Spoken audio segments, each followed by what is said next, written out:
Salut à tous, c'est encore moi, Patrick Duval. Je vous rappelle que sur ma chaîne, je parle de tout ce qu'on peut faire soi-même.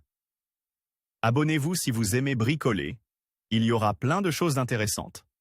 Et maintenant, passons directement au sujet de cette Lors vidéo. de l'aménagement du paysage, on manque souvent de belles grosses pierres, près desquelles les arbustes ou les buissons de fleurs ont fière allure. Ces blocs pèsent des centaines de kilos et il est donc impossible de les livrer sur place par ses propres moyens.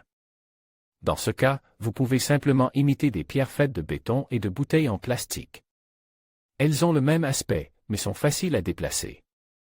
Matériaux, bouteilles en plastique, sacs ou sachets en plastique, cordelettes fines ou fils de pêche, ciment, colle PVA, sable.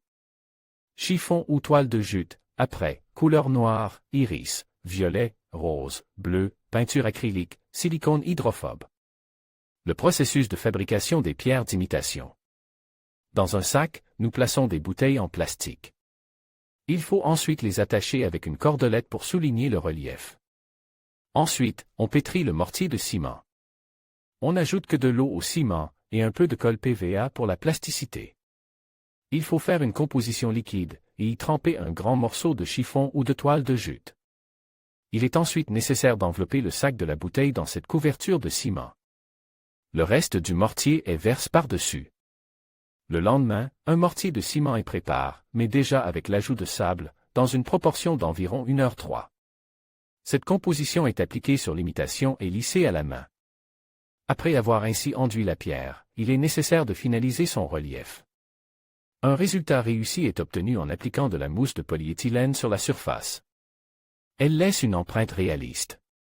Après 48 heures, la pierre peut être retournée et le fond peut être réalisé de la même manière. L'étape suivante est la coloration pour donner au béton le réalisme d'une vraie pierre. Pour ce faire, il est enduit d'un apprêt de teinte noire. Il est pulvérisé à l'aide d'un pulvérisateur. La deuxième couche, après séchage de la première, est appliquée avec un primaire teinte iris. Lorsque la base est sèche, mélangez de la peinture acrylique avec des teintes colorées. L'application se fait en imprimant la feuille froissée colorée. Il s'agit de faire des taches de couleur. Après la prise de la peinture, il est nécessaire de repasser sur les pierres avec un apprêt de teinte noire.